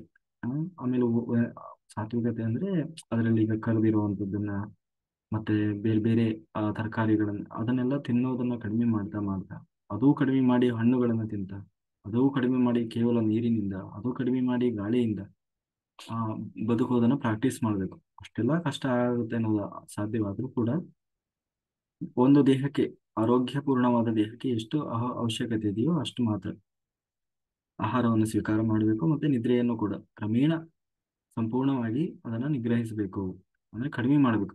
ಕಡಿಮೆ ಮಾಡೋದು ಅಂತಂದ್ರೆ ಏನು, ಆ ಸಮಯದಲ್ಲಿ ಧ್ಯಾನ ಮಾಡಬೇಕು ಅಂತ ಅರ್ಥ. ಆಯ್ತಾ, ಇದು ಒಬ್ಬ ಪಿರಮಿಡ್ ಮಾಸ್ಟರ್ನ ಇರಬೇಕಾದಂತಹ ಲಕ್ಷಣ. ಯಾವುದು? ಎಂಟನೇದು, ಭೌತಿಕ ಅಗತ್ಯಗಳಾದಂತಹ ಆಹಾರ ಮತ್ತೆ ನಿದ್ರೆ, ಇದನ್ನ ಕ್ರಮೇಣ ಕಡಿಮೆ ಮಾಡಬೇಕು. 9ನೇದು, ಪ್ರತಿಯೊಬ್ಬರೂ ಸಹ ಚಿಕ್ಕ ಪುಟ್ಟ ಕೆಲಸ ಮಾಡಲು ಆ ಸಹ ಸಿದ್ಧರಿರಬೇಕು. ಅದು ಎಷ್ಟು, 24x7 ಕೆಲಸ ಮಾಡ್ತಾ ಇರಬೇಕು. ನಿದ್ದೆ ಮಾಡಿ ಸಮಯ ವ್ಯರ್ಥ ಮಾಡಬಾರದು. 24 ಗಂಟೆಗಳು ಕೂಡ ಆಕ್ಟಿವ್ ಇರಬೇಕಂತ. ಆ ಪ್ರತಿಯೊಬ್ಬರು ಕೂಡ ಅದು ಅದು ಸಣ್ಣ ಕೆಲಸ, ದೊಡ್ಡ ಕೆಲಸ, ಏನ್ ಕೆಲಸ ಬರ್ತದೆ ಅದು ನಮ್ಮ ಪಾಲಿಗೆ, ಏನ್ ಕೆಲಸ ಸಿಗ್ತದೆ ಆ ಕೆಲಸವನ್ನ ಮಾಡ್ತಾ ಇರ್ಬೇಕು ಶ್ರದ್ಧೆಯಿಂದ. ಜೊತೆಗೆ ಇದು ರಾತ್ರಿ ಆಗಿದೆ, ಇಷ್ಟೊತ್ತೆಲ್ಲ ಹೆಂಗೆ ಕೆಲಸ ಮಾಡ್ಲಿ, ಬೆಳಗಿನ ಜಾವ ಸಂಜೆ ಅಂತ ಹೇಳಿ ಎಣಿಸ್ಬಾರ್ದು. ಇಷ್ಟೊತ್ತಲ್ಲಿ ಏನ್ ಕೆಲಸ ಇದ್ರು ಫುಲ್ 24 ಗಂಟೆಗಳು ಕೂಡ ಆಕ್ಟಿವ್ ಇರಬೇಕು. ಹಾಗೆ 24x7 ಇದು ಒಬ್ಬ ಪಿರಮಿಡ್ ಮಾಸ್ಟರ್ನ ಲಕ್ಷಣ. 10ನೇದು, ಹಿಂದೆ ನಡೆದಿರುವ ಘಟನೆ ಬಗ್ಗೆ ಆಗಲಿ, ಮುಂದೆ ಭವಿಷ್ಯತ್ತಿನಲ್ಲಿ ನಡೆಯಬೇಕಾದಂತಹ ಘಟನೆಗಳ ಬಗ್ಗೆ ಆಗಲಿ ಹೆಚ್ಚು ಮಾತನಾಡಬಾರದು. ಮುಂದಿನ 24 ಗಂಟೆಯಲ್ಲಿ ಮಾಡುವ ಕೆಲಸದ ಬಗ್ಗೆ ಯೋಜನೆ ರೂಪಿಸಬೇಕು. ನೆಕ್ಸ್ಟ್ ನಾಳೆ ನಾನು ಏನ್ ಮಾಡ್ತೇನೆ, ನಾಳೆ ರಾತ್ರಿಯವರೆಗೆ ಏನ್ ಕೆಲಸ ಮಾಡ್ತೇನೆ, ಏನೇನೆಲ್ಲ ನಾನು ಮಾಡಬಹುದು ಅನ್ನೋದ್ರ ಬಗ್ಗೆ ಒಂದು ಪ್ಲಾನಿಂಗ್ ಮಾಡ್ಕೋಬೇಕಷ್ಟೆ. ಅದು ಬಿಟ್ಟು ನೆಕ್ಸ್ಟ್ ಎಲ್ಲ ಏನೇನಾಗ್ತದೆ ಅನ್ನೋದ್ರ ಬಗ್ಗೆ ಚಿಂತೆ ಮಾಡ್ತಾ ಕೂರೋದಿಲ್ಲ, ಅಥವಾ ಹಿಂದೆ ಏನೇನೋ ನಡೆದಿರುವ ಘಟನೆಗಳ ಬಗ್ಗೆ ಚಿಂತೆ ಮಾಡ್ತಾ ಕೂರುವುದಿಲ್ಲ. ಹಿಂದೆ ನಡೆದಿದ್ದು ಗತಿಸಿ ಹೋಗಿದೆ, ಅದು ಗತ. ಅದನ್ನ ಈಗ ಏನು ಬದಲಾಯಿಸ್ಲಿಕ್ಕೆ ಆಗೋಲ್ಲ. ಮುಂದೆ ಏನು ನಡಿಬೇಕು ಅಂತ ಇದೆಯೋ ಅದು ನಡೀತದೆ. ಆಯ್ತಾ, ಈಗ ನಿನ್ನ ಕರ್ತವ್ಯ ಏನು, ನಾಳೆ ಏನ್ ಮಾಡ್ಬೇಕು, ಒಬ್ಬ ಒಬ್ಬ ಮಾಸ್ಟರ್ ಆಗಿ ನಿನ್ನ ವೈಯಕ್ತಿಕವಾಗಿ ಮತ್ತೆ ಸಾಮಾಜಿಕವಾಗಿ ನಾಳೆ ನಿನ್ನ ಕೆಲಸ ಏನಿದೆ ಅನ್ನೋದ್ರ ಬಗ್ಗೆ ನೀನು ಯೋಜನೆ ರೂಪಿಸಿ ಆ ಕೆಲಸದ ಬಗ್ಗೆ ನೀನು ಫೋಕಸ್ ಮಾಡಬೇಕೆ ಹೊರತು ಭವಿಷ್ಯತ್ತಿನ ಬಗ್ಗೆ ಚಿಂತೆ ಮಾಡ್ತಾ ಕೂರಬಹುದು. ಹಿಂದೆ ನಡೆದ ಘಟನೆಯನ್ನು ಮೆಲುಕು ಹಾಕ್ತಾ, ಅಯ್ಯೋ ಹಿಂಗಾಗ್ಬಿಡ್ತು, ಅಯ್ಯೋ ಹಂಗಾಯ್ತು, ಅಯ್ಯೋ ಅವ್ರು ಹಂಗಂದ್ರು, ಅಯ್ಯೋ ಹಿಂಗಂದ್ರು ಅಂತ ಹೇಳಿ ಅದನ್ನೇ ತಿರುಗಿ ತಿರುಗಿ ತಿರುಗಿ ತಿರುಗಿ ಮಾಡಬಾರ್ದು. ಮಾಡ್ತಾ ಕೊಡುವುದು ಅದು ಒಬ್ಬ ಪಿರಮಿಡ್ ಮಾಸ್ಟರ್ನ ಲಕ್ಷಣ ಅಲ್ಲ. ಅದು ನಡೆದಿದ್ದನ್ನ ಬಿಟ್ಟಾಕ್ಬಿಡ್ಬೇಕು, ಮುಂದೆ ಆಗೋದ್ರ ಬಗ್ಗೆ ಮಾತ್ರ ಯೋಚನೆ ಮಾಡಬೇಕು. ಇದು ಒಬ್ಬ ಪಿರಮಿಡ್ ಮಾಸ್ಟರ್ ಅಲ್ಲಿ ಇರಬೇಕಾದಂತಹ ಪ್ರಮುಖವಾದ ಒಂದು ಲಕ್ಷಣ ಅಂತ ಹೇಳಿ. 11ನೇದು, ಸಂಗೀತ, ಆಟ, ನೃತ್ಯ, ಕ್ರೀಡೆಗಳಿಗೂ ಸಹ ಜ್ಞಾನ ಧ್ಯಾನ ಅರ್ಜಿಸುವುದರಲ್ಲಿ ಪ್ರಾಧಾನ್ಯತೆಯನ್ನು ತೋರಬೇಕು. ಅಂದ್ರೆ ಸಂಗೀತ, ನಮ್ಮ ಧ್ಯಾನದಲ್ಲಿ ಬರೀ ನಾನು ಧ್ಯಾನ ಮಾಡ್ತೇನೆ ಅಂತ 3 ಹೊತ್ತು ಬರೀ ಧ್ಯಾನ ಧ್ಯಾನ ಧ್ಯಾನ ಅಂತ ಇರೋದಲ್ಲ. ಆ ಧ್ಯಾನದಲ್ಲಿ ಇದನ್ನೆಲ್ಲ ಅಳವಡಿಸ್ಕೊಳ್ಬೇಕು. ಏನು ವ್ಯಾಯಾಮ, ಸಂಗೀತ, ಆಟ, ನೃತ್ಯ, ಕ್ರೀಡೆ, ಆಯ್ತಾ, ಇವನ್ನೆಲ್ಲ ಎಲ್ಲೆಲ್ಲಿ ಮಾಡ್ತಾರೋ ಅಲ್ಲೆಲ್ಲ ಹೋಗಿ ಧ್ಯಾನವನ್ನು ಕೂಡ ಒಂದು ಭಾಗವನ್ನಾಗಿ ನಾವು ಅಳವಡಿಸಬೇಕು. ನಮ್ಮ ಬದುಕಿನಲ್ಲೂ ಕೂಡ ಅಳವಡಿಸ್ಕೊಳ್ಬೇಕು. ಸಂಗೀತ ಕಲಿಯುವಂಥದ್ದು ಇರ್ಬೋದು, ಆಯ್ತಾ, ಗೊತ್ತಿಲ್ಲ ಅಂದ್ರೆ ಕಲಿಯೋದಿರ್ಬೋದು, ಹೇಳೋದಿರ್ಬೋದು, ಹಾಡು ಹೇಳೋದು, ಆ, ಕೊನೆಗೆ ಏನಾದ್ರೂ ಸಮಯ ಸಿಕ್ಕಾಗ ಬಿಡುವಿದ್ದಾಗ ಆಟ ಆಡುವಂಥದ್ದು ಇರ್ಬೋದು. ಜೊತೆಗೆ ನೃತ್ಯ, ಡ್ಯಾನ್ಸಿಂಗ್, ಮೆಡಿಟೇಷನ್, ಆಯ್ತಾ, ನೃತ್ಯ ಮಾಡುವುದು, ಕ್ರೀಡೆ, ಯಾವುದಾದ್ರೂ ಕ್ರೀಡೆಗಳನ್ನ ಹೆಲ್ತಿ ಇರುವಂತಹ ಕ್ರೀಡೆಗಳು, ಒಳಾಂಗಣ ಕ್ರೀಡೆಗಳು, ಹೊರಾಂಗಣ ಕ್ರೀಡೆಗಳು ಅಂತ ಇರ್ತದೆ. ಜೊತೆಗೆ ಸಹ ಜ್ಞಾನ ಹಂಚಿಕೆ, ಧ್ಯಾನ, ಇದೆಲ್ಲದರಲ್ಲೂ ಕೂಡ ಇವುಗಳನ್ನು ಕೂಡ ನಾವು ಮಿಕ್ಸ್ ಮಾಡ್ಕೋಬೇಕು ಅಂತ ಹೇಳಿ. ಅಂದ್ರೆ ಬರೀ ಏನಂತೀವಿ, ಕೂಪ ಮಂಡುಕ ಆಗ್ಬಾರ್ದು, ಅಂದ್ರೆ ಬಾವಿ ಒಳಗಿನ ಕಪ್ಪೆ ಆಗ್ಬಾರ್ದು. ಬರೀ ನಾನು ಧ್ಯಾನ ಮಾಡ್ತೇನೆ ಅಂತೇಳಿ ಎಲ್ಲ ಬಿಟ್ಬಿಡೋದಪ್ಪ, ಹಂಗಲ್ಲ. ಎಲ್ಲಾ ಆಕ್ಟಿವಿಟೀಸ್ ಅಲ್ಲೂ ಒಬ್ಬ ಒಬ್ಬ ಧ್ಯಾನಿಗಳು ಆಕ್ಟಿವ್ ಆಗಿರ್ಬೇಕು. ಹ್ಮ್ ಇದು ಒಬ್ಬ ಪಿರಮಿಡ್ ಮಾಸ್ಟರ್ನ ಲಕ್ಷಣ. Hmm okay. Very good. ಸಂಗೀತ, ನಟ. ಇದು 11. 12ನೇದು, ನಾವು ನಮಗೆ ನೋವು ಉಂಟು ಮಾಡಿದವರಿಗೂ ಸಹ. ಇದು ಬಹಳ ಇಂಪಾರ್ಟೆಂಟ್. ಇದು ಕಷ್ಟ ಆದ್ರೂ ಪ್ರತಿಯೊಬ್ಬರು ಕೂಡ ಶಿರಸಾವಹಿಸಿ ಪಾಲಿಸ್. ಏನಂದ್ರೆ, ನಮಗೆ ಯಾರು ನೋವು ಉಂಟು ಮಾಡ್ತಾರೆ, ನೋವು ಉಂಟು ಮಾಡಿದವರಿಗೂ ಸಹ ನಾವು ಒಳಿತನ್ನೇ ಬಯಸಬೇಕು. ಯಾಕೆ ಅಂತಂದ್ರೆ ಅವರು ಅಜ್ಞಾನದಿಂದ ಮಾಡ್ತಾ ಇದ್ದಾರೆ. ಆ ಅವರು ಅಜ್ಞಾನವನ್ನ ತಲೆಯಲ್ಲಿ ಇಟ್ಟುಕೊಂಡವರು, ಅವರಿಗೆ ಜ್ಞಾನ ಬಂದಿಲ್ಲ. ಹಾಗಾಗಿ ಅಜ್ಞಾನದಿಂದಾಗಿ ಅವರು ನಮಗೆ ತೊಂದರೆ ಕೊಡ್ತಾ ಇದ್ದಾರೆ ಅಂತ ಹೇಳಿ ನಾವು ಏನ್ ಮಾಡಬೇಕು, ಅವರನ್ನ ಕ್ಷಮಿಸಿ ಬಿಡಬೇಕು. ಆಯ್ತಾ? ಅಥವಾ ಅವ್ರು ಮಾಡಿದ್ರು ಅಂತ ಹೇಳಿ ನಾವು ಪ್ರತಿಯಾಗಿ ಅವರಿಗೆ ಏನು ಮಾಡ್ಲಿಕ್ಕೆ ಹೋಗ್ಬಾರ್ದು. ಆಯ್ತಾ? ಹಾಗೆ ಮಾಡ್ಲಿಕ್ಕೆ ಹೋದ್ರೆ ನಾವು ಕೂಡ ಅಜ್ಞಾನಿಗಳಾಗ್ಬಿಡ್ತೀವಿ. ಹಾಗೆ ಮತ್ತೆ ಇನ್ನೇನ್ ಮಾಡ್ಬೇಕು ಅಂತಂದ್ರೆ, ಆದಷ್ಟು ಬೇಗ ಅವರಿಗೂ ಆತ್ಮಜ್ಞಾನ ಬ್ರಹ್ಮಜ್ಞಾನ ಪ್ರಾಪ್ತಿಯಾಗಲಿ ಅಂತ ಹೇಳಿ ಪ್ರೇಯರ್ ಮಾಡಬೇಕು ಅಷ್ಟೇ. ಅದು ನಾವು ಒಬ್ಬ ಪಿರಮಿಡ್ ಮಾಸ್ಟರ್ ಮಾಡಬೇಕಾದಂತಹ ಲಕ್ಷಣ. ಅದು ಬಿಟ್ಟು ಆ ಅದನ್ನ ಪ್ರತಿಯಾಗಿ ಜಿದ್ದಿಗೆ ಬೀಳುವಂಥದ್ದು, ಅವ್ರು ಮಾಡಿದ್ರು ಅಂತ ಹೇಳಿ ನಾವು ತಿರುಗಿಸಿ ಮಾಡುವಂಥದ್ದು, ಅದೆಲ್ಲ ನಮ್ಮ ಕರ್ತವ್ಯ, ಒಬ್ಬ ಪಿರಮಿಡ್ ಮಾಸ್ಟರ್ನ ಕರ್ತವ್ಯ ಅಲ್ಲ. ಯಾರೇನೇ ಮಾಡಿದ್ರು ಕೂಡ ಪಾಪ ಅವರಿಗೆ ತಿಳುವಳಿಕೆ ಇಲ್ಲ. ಅವರು ನಾವು ಒಂದು ಆತ್ಮ, ಅವರು ಒಂದು ಆತ್ಮ ಅನ್ನುವ ಒಂದು ಸ್ಥಿತಿಯಲ್ಲಿ ಅವ್ರು ಇನ್ನೂ ಇಲ್ಲ. ಅವರು ವೈಯಕ್ತಿಕವಾಗಿ ಪ್ರತಿಷ್ಠೆಯಾಗಿ ಆ ಅಥವಾ ಇನ್ಯಾವುದೋ ಅಜ್ಞಾನದ ಪರಮಾವಧಿಯಲ್ಲಿ ಅವರು ಸಿಕ್ಕಿ ಹಾಕಿಕೊಂಡವರಾಗಿ ಆ ಮನಸ್ಸಿಗೆ ತೋಚಿದ ಹಾಗೆ ಮನಸೋ ಇಚ್ಛೆ ಇವತ್ತು ವರ್ತನೆ ಮಾಡ್ತಾ ಇದ್ದಾರೆ. ಇವತ್ತಲ್ಲ ನಾಳೆ ಅವರಿಗೆ ಆ ತಪ್ಪಿನ ಅರಿವಾಗ್ತದೆ. ಆ, ಅಂತ ಒಂದು ಸಮಯ ಬರಲಿ, ಆತ್ಮಜ್ಞಾನ ಬ್ರಹ್ಮಜ್ಞಾನ ಪ್ರಾಪ್ತಿಯಾಗಲಿ ಅಂತ ಹೇಳಿ ನಾವು ಪ್ರೇಯರ್ ಮಾಡಬೇಕೆ ಹೊರತು ಬದಲಾಗಿ ನಾವು ಜಿದ್ದಿಗೆ ಬೀಳಬಾರದು. ಇದು ಒಬ್ಬ ಪಿರಮಿಡ್ ಮಾಸ್ಟರ್ನ ಲಕ್ಷಣ ಆಗಿರೋಲ್ಲ. ಹಾಗಾಗಿ ನಮಗೆ ನೋವುಂಟು ಮಾಡಿದವರಿಗೂ ಸಹ ಪ್ರತಿಯಾಗಿ ನಾವು ಏನನ್ನು ಮಾಡ್ಲಿಕ್ಕೆ ಹೋಗಬಾರದು. ಕಾರಣ ಅವರು ಅಜ್ಞಾನದಲ್ಲಿರ್ತಾರೆ. ನಾವು ಯಾವಾಗಲೂ ನಮಗೆ ಸ್ವಯಂ ಮೆಚ್ಚುಗೆ ತಿಳಿಸಿಕೊಳ್ಳಬೇಕು. ಅಂದ್ರೆ ಅಪ್ರಿಶಿಯೇಟ್, ನಮ್ಮನ್ನ ನಾವು ಅಪ್ರಿಶಿಯೇಟ್ ಮಾಡ್ಕೊಳ್ತಾ ಇರಬೇಕು. ನಮ್ಮನ್ನ ಕೇವಲವಾಗಿ ನೋಡುವಂಥದ್ದು ಅಥವಾ ನಮ್ಮನ್ನು ನಾವೇ ಇಗ್ರೇಟ್ ಮಾಡಿಕೊಳ್ಳುವಂಥದ್ದು, ಬೈಯುವಂಥದ್ದು, ಆಮೇಲೆ ಕಂಪೇರ್ ಮಾಡಿಕೊಳ್ಳುವಂಥದ್ದು, ಹಾಗೆಲ್ಲ ಮಾಡಬಾರ್ದು. ಹ್ಮ್ ನಮ್ಮಲ್ಲೂ ನಮ್ಮದೇ ಆದ ವಿಶೇಷ ಶಕ್ತಿ ಇದೆ. ಒಬ್ಬ ಪಿರಮಿಡ್ ಮಾಸ್ಟರ್ ಅಂದ್ರೆ ಪ್ರತಿಯೊಬ್ಬ ಪಿರಮಿಡ್ ಮಾಸ್ಟರು ಕೂಡ ಡಿಫ್ರೆಂಟ್ ಆಗಿರ್ತಾರೆ. ಯಾರು ಸಾಮಾನ್ಯರು, ಒಬ್ರಿಗಿಂತ ಒಬ್ರು ಗ್ರೇಟ್ ಮಾಸ್ಟರ್. ಆಯ್ತಾ? ಆ ಹಾಗೆ ಗ್ರೇಟ್ ಅಲ್ಲಿ ಗ್ರೇಟ್ ಇರ್ತಾರೆ, ಒಬ್ರಿಗಿಂತ ಗ್ರೇಟ್ ಇರ್ತಾರೆ. ಹಾಗಾಗಿ ನಾವು ಯಾವುದೇ ನಮ್ಮನ್ನ ನಾವು ಫಸ್ಟ್ ಅಪ್ರಿಶಿಯೇಟ್ ಮಾಡಬೇಕು. ನಮ್ಮನ್ನೇ ನಾವೇ ಅಪ್ರಿಶಿಯೇಟ್ ಮಾಡಿಲ್ಲ ಅಂತಂದ್ರೆ ಬೇರೆಯವ್ರು ಯಾಕೆ ಮಾಡ್ತಾರೆ? ಆಯ್ತಾ? ಹಾಗಾಗಿ ಫಸ್ಟ್ ನಮ್ಮನ್ನ ನಾವು ಸೆಲ್ಫ್ ಲವ್ ಮಾಡಬೇಕು. ನಮ್ಮ ಮೇಲೆ ನಮಗೆ ಭರವಸೆಗಳಿರಬೇಕು, ನಮ್ಮ ಮೇಲೆ ನಮಗೆ ನಂಬಿಕೆ ಇರಬೇಕು. ಆಯ್ತಾ? ನಮ್ಮನ್ನು ನಾವೇ ನಂಬದೇ ಹೋದ್ರೆ ಬೇರೆಯವರು ಹೇಗೆ ನಂಬಲಿಕ್ಕೆ ಸಾಧ್ಯ? ಹೀಗೆ ಒಬ್ಬ ಪಿರಮಿಡ್ ಮಾಸ್ಟರ್ಗೆ ಇರಬೇಕಾದಂತಹ 13 ಸೂತ್ರಗಳು ಇದನ್ನ ಪತ್ರಿಜಿ ಅವರು ನಮಗೆ ಹಾಕಿಕೊಟ್ಟಿದ್ದಾರೆ. ಇದನ್ನ ಎಲ್ಲರೂ ಆ ಶ್ರದ್ಧೆಯಿಂದ ಪಾಲಿಸಬೇಕು.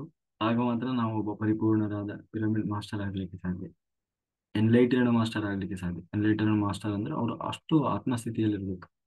ಆಯ್ತಾ? ಈ ಕರ್ಮ ಕಳ್ಕೊಂಡ ತಕ್ಷಣ ಅವ್ರು ಎನ್ಲೈಟೆಡ್ ಮಾಸ್ಟರ್ ಆಗೋಲ್ಲ, ಆ ದೈವಿ ಸ್ಥಿತಿಯಲ್ಲಿ ಇರ್ಬೇಕು ಅಂತ. ಈ ತರ ಗಾಳಿ ಇರುವಂತದ್ದಿರ್ಬೋದು, ಅಪಪ್ರಚಾರ ಮಾಡೋದಿರ್ಬೋದು, ಅನಾವಶ್ಯಕ ಚರ್ಚೆ ಮಾಡೋದಿರ್ಬೋದು. ಆಯ್ತಾ? ಇಂಥದಕ್ಕೆಲ್ಲ ಅವಕಾಶ ಕೊಡಬಾರ್ದು. ಬಹಳ ಪರಿಪೂರ್ಣ ಸ್ಥಿತಿಯಲ್ಲಿ ಇರಬೇಕು. ಆಗ ಮಾತ್ರ ಅವರೊಬ್ಬ ಪರಿಪೂರ್ಣರಾದ ಒಬ್ಬ ಮಾಸ್ಟರ್ ಆಗ್ಲಿಕ್ಕೆ. ಮಾಸ್ಟರ್ ಅಂದ್ರೆ ಏನು? ಅದರಲ್ಲಿ ಪರಿಪೂರ್ಣ ಜ್ಞಾನ ಹೊಂದಿದವರು, ಹ್ಮ್, ಉನ್ನತ ಸ್ಥಿತಿ ಅತ್ಯುನ್ನತ ಸ್ಥಿತಿಯಲ್ಲಿದ್ದವರು ಅಂತ ಅರ್ಥ. ಅವರನ್ನ ಮಾಸ್ಟರ್. ಉದಾಹರಣೆಗೆ ಈಗ ಮಾಸ್ಟರ್ ಡಿಗ್ರಿ ಅಂತ ಮಾಡ್ತೀವಿ, ಏನು ಆ ವಿಷಯದಲ್ಲಿ ಮಾಸ್ಟರಿ ಮಾಡೋದು ಅಂತ. ಹಾಗೆ ಸೊ ಹೀಗೆ 13 18 PSSM ನ ಸೂತ್ರಗಳಾದ್ರೆ, ವೈಯಕ್ತಿಕವಾಗಿ ಒಬ್ಬ ಪಿರಮಿಡ್ ಮಾಸ್ಟರ್ ಪಾಲಿಸಬೇಕಾದಂತಹ ಕರ್ತವ್ಯಗಳು. ಆಯ್ತಾ? ಗೈಡೆನ್ಸ್ 13 ಸೂತ್ರಗಳು. ಇದನ್ನ ಎಲ್ಲರೂ ಬರೆದು ಒಂದು A4 ಶೀಟಲ್ಲಿ ನಾವು ಎದುರುಗಡೆ ಇಟ್ಕೊಂಡಿರ್ಬೇಕು. ಈ ಎಲ್ಲಾ ಗುಣ ನನ್ನಲ್ಲಿ ಇದಾವ, ಇದನ್ನ ನಾನು ಅಪ್ಲೈ ಮಾಡ್ಕೊಂತ ಇದ್ದೀನ. ಪ್ರತಿನಿತ್ಯ ಒಂದ್ಸರಿ ನಾವು ರಿಯಲೈಸ್ ಮಾಡ್ಕೋಬೇಕು. BA ಮಾಸ್ಟರ್ ಆಗಿ ಬದುಕಿ. ಆ ಈಗ ಆಲ್ರೆಡಿ ನಾವು ಮಾಸ್ಟರ್ ಇದ್ದೇವೆ, ನಮ್ಮೊಳಗೆ ಒಬ್ಬ ಮಾಸ್ಟರ್ ಇದ್ದಾನೆ, ಅವನನ್ನ ನಾವು ಹೊರಗೆ ತರಬೇಕು. ಹೊಸದಾಗಿ ಇಲ್ಲದೆ ಇರೋದನ್ನ ಎಲ್ಲೋ ಹೊಡ್ಕೊಂಡು ಬರೋದಿಲ್ಲ. ಬಿಕಮ್ ಅಲ್ಲ, BA ಮಾಸ್ಟರ್. ಆಯ್ತಾ? ಆ ಹಾಗಾಗಿ ಎಲ್ಲರೂ ಪಾಲಿಸಿ. ಈಗ ಏನಾಯ್ತು ಅಂದ್ರೆ, ಏನ್ ಹೇಳಬೇಕು ಗೊತ್ತಾಗ್ಲಿಲ್ಲ, ಯಾವ ವಿಷಯದ ಬಗ್ಗೆ ಮಾತಾಡ್ಬೇಕು. ಇವತ್ತು ಇವರು ಚನ್ನಪ್ಪ ಮಾಸ್ಟರು ಅವ್ರದ್ದು ಕ್ಲಾಸ್ ಇತ್ತು, ಅವ್ರು ಯಾಕೋ ಜಾಯಿನ್ ಆಗ್ಲಿಲ್ಲ. ಆ ಗೊತ್ತಿಗೆ ಗೊತ್ತಿಲ್ಲ ಏನ್ ಮಾಡ್ಬೇಕು ಗೊತ್ತಾಗ್ಲಿಲ್ಲ. ಅದಕ್ಕೆ ಸುಮ್ಮನೆ ಸ್ಟಾರ್ಟ್ ಮಾಡ್ಲಿಲ್ಲ. ಸುಮ್ಮನೆ ಕೂತ್ಕೊಂಡು ಏನ್ ಹೇಳ್ಬೋದು ಇವತ್ತು, ಏನಾದ್ರೂ ಬರ್ಲಿ ತಲೆಗೆ ಅಂತ ಇದ್ದು ಕೂಡಲೇ ಬಂತು PSSM ನ ಒಬ್ಬ ಪಿರಮಿಡ್ ಮಾಸ್ಟರ್ ಹೇಗಿರ್ಬೇಕು ಅನ್ನೋದ್ರ ಬಗ್ಗೆ. ಆ, ನೋಡಿ ಈ ಕ್ಷಣದಲ್ಲೇ ಇದು ಬಂದು ಇವಾಗ್ಲೇ ಹೇಳಿದ್ದು ಆಯ್ತಾ. ಯಾಕೆಂದ್ರೆ ಏನು ಗೊತ್ತಿಲ್ಲ, ಪ್ರೀ ಪ್ಲಾನ್ ಇಲ್ಲ.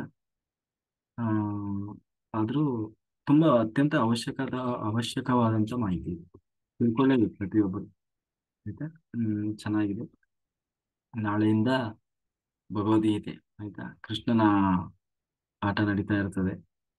ಎಲ್ಲರೂ, ನಾವು ಬಹಳ ಕ್ಯೂರಿಯಾಸಿಟಿ ಹೇಗೆಲ್ಲ ಮೂಡಿ ಬರ್ಬೋದು ಅಂತ ಹೇಳಿ ನಾನು ಬಹಳ ಕ್ಯೂರಿಯಾಸಿಟಿಯಿಂದ ಕಾಯ್ತಾ ಇದ್ದೀನಿ. ಆ ನಿಜವಾಗ್ಲೂ ಬಹಳ ಅದ್ಭುತವಾಗಿರ್ತದೆ. ಅದು ಎಷ್ಟು ದಿವಸ ನಡೀತದೆ ಗೊತ್ತಿಲ್ಲ. ನೋಡೋಣ. ಅಂದ್ರೆ ಪ್ರತಿಯೊಂದು ಶ್ಲೋಕವನ್ನು ಹೇಳ್ತಾ, ಆ ಶ್ಲೋಕದ ಅರ್ಥ ಅಲ್ಲಿ ಕೃಷ್ಣ ಯಾವ ಅರ್ಥದಲ್ಲಿ ಹೇಳ್ತಾ ಇದ್ದಾನೆ ಅನ್ನುವ ಮೂಲಕ ನಾವು ಹೋಗೋಣ. ಆ, ಜೊತೆಗೆ 18 ಅಧ್ಯಾಯಗಳಿದೆ. ಮೊದಲನೇ ಅಧ್ಯಾಯದಲ್ಲಿ ಕೃಷ್ಣ ಬರಲ್ಲ. ಮೊದಲನೇ ಅಧ್ಯಾಯ ಸಂಪೂರ್ಣ ವಿಷಾದ ಯೋಗ ಅದು ಆಯ್ತಾ. ಅಲ್ಲಿ ನಮ್ಮ ಸ್ಥಿತಿ, ಒಬ್ಬ ಆತ್ಮ ಸ್ಥಿತಿಯಲ್ಲಿ ಎಲ್ಲರೂ ಹೇಗಿರ್ತಾರೆ ಅನ್ನೋದನ್ನ ಅರ್ಜುನನ ಜಾಗದಲ್ಲಿ ನಮ್ಮನ್ನ ನಿಲ್ಲಿಸಿ ಹೇಳ್ತಾ ಇರೋದು. ಅದರಲ್ಲಿ 2 ತರದ ಜನ ಇರ್ತಾರೆ. ಅದಕ್ಕೆ ಎಲ್ಲರೂ ಏನು ಹೆಸರು ಕೊಟ್ಟಿದ್ದಾರೆ ಅಂತಂದ್ರೆ ಅರ್ಜುನ ವಿಷಾದ ಯೋಗ ಅಂತ. ನಿಜವಾಗ್ಲೂ ಅದು ಅರ್ಜುನ ವಿಷಾದ ಯೋಗ ಮಾತ್ರ ಅಲ್ಲ, ದುರ್ಯೋಧನ ವಿಷಾದ ಯೋಗ ಅಂತಾನೂ ಕೂಡ ಹೌದು. ಯಾಕೆಂದ್ರೆ ಅಲ್ಲಿ ಇಬ್ರು ಕೂಡ ವಿಷಾದ ವ್ಯಕ್ತಪಡಿಸ್ತಾರೆ. ಒಬ್ಬ ಧಾರ್ಮಿಕನಾದವನು ಹೇಗೆ ಆ ತನ್ನೊಳಗೆ ಆಲೋಚನೆಗಳನ್ನ ಅಥವಾ ಪ್ರಶ್ನೆಗಳನ್ನ ಸಿಕ್ಕಿ ಹಾಕಿಕೊಂಡಿರ್ತಾನೆ. ಅಂದ್ರೆ ಒಳಗಡೆಯಿಂದ ನಿಜವಾಗ್ಲೂ ಅವನಿಗೆ ಒಳ್ಳೆಯವನಿರ್ತಾನೆ, ಸಾತ್ವಿಕನಿರ್ತಾನೆ. ಆದ್ರೆ ಧರ್ಮ ಯಾವುದು ಅಧರ್ಮ ಯಾವುದು ಅಂತ ಫೈಂಡ್ ಔಟ್ ಮಾಡೋದ್ರಲ್ಲಿ ಅವನು ಏನಂತೀವಿ, ಕನ್ಫ್ಯೂಸ್ ಆಗಿರ್ತಾನೆ, ಒದ್ದಾಡ್ತಾ ಇರ್ತಾನೆ. ಅವನಿಗೆ ಯಾವ್ದು ಮಾಡ್ಬೇಕು ಯಾವ್ದು ಸರಿ ಅನ್ನೋದು ಗೊತ್ತಾಗ್ತಾ ಇರಲ್ಲ ಅಷ್ಟೇ. ಆದ್ರೆ ಮನ್ಸಲ್ಲಿ ಇದ್ದದ್ದೇನು ಬುದ್ಧಿ, ಒಳ್ಳೇದನ್ನೇ ಮಾಡ್ಬೇಕು. ಆದ್ರೆ ಯಾವ್ದು ಒಳ್ಳೇದು ಅಂತ ಗೊತ್ತಿರಲ್ಲ. ಇದು ಒಬ್ಬ ಒಬ್ಬ ಒಬ್ಬ ಆತ್ಮಸ್ಥಿತಿ. ಇದನ್ನ ಯಾರು ಪ್ರತಿಬಿಂಬಿಸ್ತಾನೆ ಅಂದ್ರೆ ಅರ್ಜುನ. ಇನ್ನೊಬ್ಬ ಇದ್ದಾನೆ, ಅವನಿಗೆ ಗೊತ್ತಿದೆ ಆಯ್ತಾ, ಧರ್ಮ ಯಾವುದು ಅಧರ್ಮ ಯಾವುದು ಅಂತ ಗೊತ್ತಿದೆ. ಆದರೂ ಮೊಂಡತನದಿಂದ ಇಲ್ಲ, ನಾನು ಇದನ್ನೇ ಮಾಡೋದು, ಯಾಕೆಂದ್ರೆ ಇದು ನನಗೆ ಇಷ್ಟ. ಆ ನೀನ್ ನಾನು ಇದನ್ನೇ ಮಾಡೋದು ಅಷ್ಟೇ. ಅಂದ್ರೆ ಇದು ಅಧರ್ಮ ಅಂತ ಗೊತ್ತಿದೆ. ಅವರಿಗೆ ನೋವಾಗ್ಲಿ ಅಂತಾನೆ ನಾನು ಹೇಳಿದೆ. ನನಗೆ ಗೊತ್ತು ಅದನ್ನ ಹೇಳಿದ್ರೆ ಅವ್ರಿಗೆ ನೋವಾಗ್ತದೆ ಅಂತ. ಅದಕ್ಕೆ ಹೇಳಿದೆ ನಾನು. ಅಂದ್ರೆ ಈ ತರದ ವ್ಯಕ್ತಿತ್ವ ಒಂದು. 2 ರೀತಿಯ ಆತ್ಮಸ್ಥಿತಿಗಳಿರ್ತವೆ. ಅಯ್ಯೋ, ಏನಾದ್ರೂ ಹೇಳಿದ್ರೆ ನೋವಾಗ್ಬಿಡ್ತದೆ ಏನು, ಅದನ್ನೇ ಮತ್ತೆ ಹೆಂಗೆ ಹೇಳ್ಬೇಕು ಅವ್ರಿಗೆ ಅಂತ ಯೋಚನೆ ಮಾಡುವುದು ಒಂದು ಮನಸ್ಥಿತಿ. ಆದ್ರೆ ಈ ತರದ ಮನಸ್ಥಿತಿಯವರು ಇರ್ತಾರೆ. ಆದ್ರೆ ಕೃಷ್ಣ ದುರ್ಯೋಧನನ ಕೂರಿಸ್ಕೊಂಡು ಹೇಳಲಿಲ್ಲ. ಬದಲಾಗಿ ಯಾರು ನಿಜವಾಗ್ಲೂ ಒಳಗಡೆಯಿಂದ ಒಳ್ಳೆತನ ಇದೆ, ಒಳ್ಳೇದು ಮಾಡ್ಬೇಕು ಅನ್ನೋದಿದೆ ಆಯ್ತಾ. ಆದ್ರೆ ಧರ್ಮ ಯಾವುದು ಅಧರ್ಮ ಯಾವುದು ಗೊತ್ತಿಲ್ಲ, ಅಂತಹ ಸ್ಥಿತಿಯಲ್ಲಿ ಯಾರು ಇರ್ತಾರೆ ಅವನಿಗಾಗಿ ಭಗವದ್ಗೀತೆ ಅನ್ನೋದನ್ನ ಪ್ರತಿಬಿಂಬಿಸ್ಲಿಕ್ಕಾಗಿ ಅಲ್ಲಿ ಅರ್ಜುನನನ್ನ ಸೆಲೆಕ್ಟ್ ಮಾಡ್ತಾರೆ, ದುರ್ಯೋಧನ ಅಲ್ಲ. ಅದರಲ್ಲೂ ಸರಿಯಾಗಿ ಅರ್ಜುನನಿಗೆ ಯಾಕೆ ಹೇಳ್ಬೇಕಪ್ಪ ಕೃಷ್ಣ, ಅಲ್ಲಿ ಧರ್ಮರಾಜ ಇದ್ದಾನೆ. ಧರ್ಮರಾಜನಿಗಿಂತಲೂ ಅವತ್ತಿನ ಭೀಷ್ಮಾಚಾರ್ಯರಿಗಿಂತ ಆ ಭೀಷ್ಮಾಚಾರ್ಯರಿದ್ದಾರೆ. ಭೀಷ್ಮಾಚಾರ್ಯರನ್ನು ಬಿಟ್ರೆ ಮಹಾಜ್ಞಾನಿಯಾದಂತಹ ಜ್ಞಾನ ಬಲ ಬುದ್ಧಿ ಪ್ರತಿಬಿಂಬನ ಆಗಿರುವಂತವನು ಇವರು ಭೀಮಸೇನ ಇದ್ದಾನೆ. ಎಲ್ಲರೂ ತಿಳ್ಕೊಂಡಿದ್ದಾರೆ ಭೀಮಸೇನ ಅಂದ್ರೆ ಬರೀ ಅವನು ಬರೀ ದೊಡ್ಡ ದೇಹ, ಬರೀ ಹೊಡೆದಾಡ್ತಾನೆ ಬೈತಾನೆ ಅಂತ. ನಿಜವಾಗ್ಲೂ ಅವತ್ತಿನ ಕಾಲದಲ್ಲಿ ಮಹಾಜ್ಞಾನಿಯಲ್ಲಿ ದೊಡ್ಡ ಜ್ಞಾನಿ ಯಾರು ಅಂದ್ರೆ ಭೀಮಸೇನ. ಯಾಕೆಂದ್ರೆ ಇದು ಅರಣ್ಯ ಪರ್ವದಲ್ಲೆಲ್ಲ ಬರ್ತದೆ. ಸಾವಿರಾರು ಲಕ್ಷ 10,000 ಜನ ಋಷಿ ಮುನಿಗಳು ಅವನ ಪ್ರವಚನ ಕೇಳ್ತಾ ಇದ್ರು. ಅವ್ರಿಗೆ ಏನಾದ್ರು ಡೌಟ್ಸ್ ಬಂದ್ರು ಬಂದು ಭೀಮಸೇನನ್ನ ಕೇಳ್ತಾ ಇದ್ರು. ಭೀಮನ ಅಭಿಪ್ರಾಯ ಏನಿದೆ ಅಂತ ಹೇಳಿ. ಅಂದ್ರೆ ಅವತ್ತು ಕೃಷ್ಣನನ್ನ ಬಿಟ್ರೆ ನಿಜವಾಗ್ಲೂ ಜ್ಞಾನಿಗಳು ಯಾರು ಅಂತಂದ್ರೆ ಭೀಮಸೇನಿ. ಅವರಿಗೆ ಸರಿ ಸಮಾನರಾದ ಅಂತಂದ್ರೆ ಭೀಷ್ಮಾಚಾರ್ಯ. 700 ವರ್ಷಗಳ ತಮ್ಮ ಜೀವಿತಾವಧಿಯಲ್ಲಿ 525 ವರ್ಷ ಬರೀ ವಿದ್ಯಾಭ್ಯಾಸಕ್ಕಾಗಿ ಅಂತ ಕಳೆದಿದ್ದಾರೆ. ಯಾರೋ ಏನು ಭೀಷ್ಮಾಚಾರ್ಯರು, ಇಂತಹ ಮಹಾಜ್ಞಾನಿಗಳು. ಆದ್ರೂ ಕೂಡ ಮನುಷ್ಯ ನೋಡಿ, ನಾವು ಎಷ್ಟು ಅವೇರ್ನೆಸ್ ಅಲ್ಲಿ ಇರ್ಬೇಕಂತಂದ್ರೆ ಅಷ್ಟು ಜ್ಞಾನಿಗಳಾದ್ರೂ ಕೂಡ ಸ್ವಲ್ಪ ಯಾಮಾರಿದ್ದಕ್ಕಾಗಿ ಅವರು ಕೂಡ ಅಧರ್ಮದ ಪಕ್ಷದಲ್ಲಿ ನಿಂತು ಯುದ್ಧ ಮಾಡ್ಬೇಕಾಗಿ ಬಂತು ಆಯ್ತಾ. ಅಂದ್ರೆ ನಾವು ಮಾಡುವ ಒಂದು ಸಣ್ಣ ತಪ್ಪು ನಮ್ಮ ಇಡೀ ಬದುಕನ್ನೇ ವಿನಾಶಕ್ಕೆ ತಳ್ಳಿ ಬಿಡ್ಬೋದು, ಅಥವಾ ನಮ್ಮ ಬದುಕನ್ನೇ ಬದಲಾಯಿಸಿ ಬಿಡ್ಬೋದು. ಹಾಗೆ ಪ್ರತಿಯೊಂದು ಪಾತ್ರವೂ ಕೂಡ ನಮ್ಮ ನಿತ್ಯ ಬದುಕಿನಲ್ಲಿ ನಮಗೆ ಒಂದು ಪಾಠವನ್ನು ಹೇಳ್ಕೊಡ್ಲಿಕ್ಕೆ ಹೊರಟಿದೆ. ಪ್ರತಿಯೊಂದು ಒಂದು ಪಾತ್ರದಲ್ಲೂ ಕೂಡ ಒಂದೊಂದು ರೀತಿಯ ಗುಣಲಕ್ಷಣಗಳಿದೆ.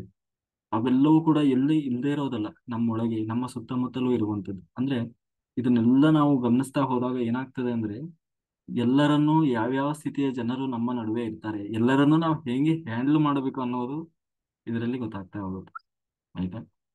ಆ ಹಾಗೆ ಆ ಚೆನ್ನಾಗಿದೆ, ಅದ್ಭುತವಾಗಿದೆ. ಮೊದಲು ಒಂದು ಅಧ್ಯಾಯದಲ್ಲಿ ಕೃಷ್ಣ ಎಂಟ್ರಿ ಕೊಡಲ್ಲ.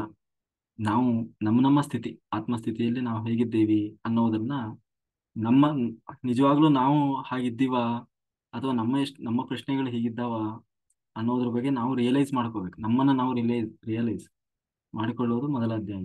ಮತ್ತೆ ಎರಡನೇ ಅಧ್ಯಾಯದಿಂದ ಕೃಷ್ಣ ಬರ್ತಾನೆ, ಶುರುವಾಗ್ತದೆ ಅಲ್ಲಿಂದ. ಕೃಷ್ಣನ ಬೋಧನೆ ಶುರುವಾಗುತ್ತೆ. ಓಕೆ. ಓಕೆ ಮಾಸ್ಟರ್ಸ್, ಯಾರಾದರೂ ಏನಾದರೂ ಡೌಟ್ಸ್ ಇದ್ರೆ ರೈಸ್ ಮಾಡಿ, ಮಾತಾಡಿ. ಏನಾದರೂ ಎಕ್ಸ್ಪೀರಿಯನ್ಸ್ ಇದ್ರೆ ಶೇರ್ ಮಾಡಿ. ಆಯ್ತಾ? Okay, very good.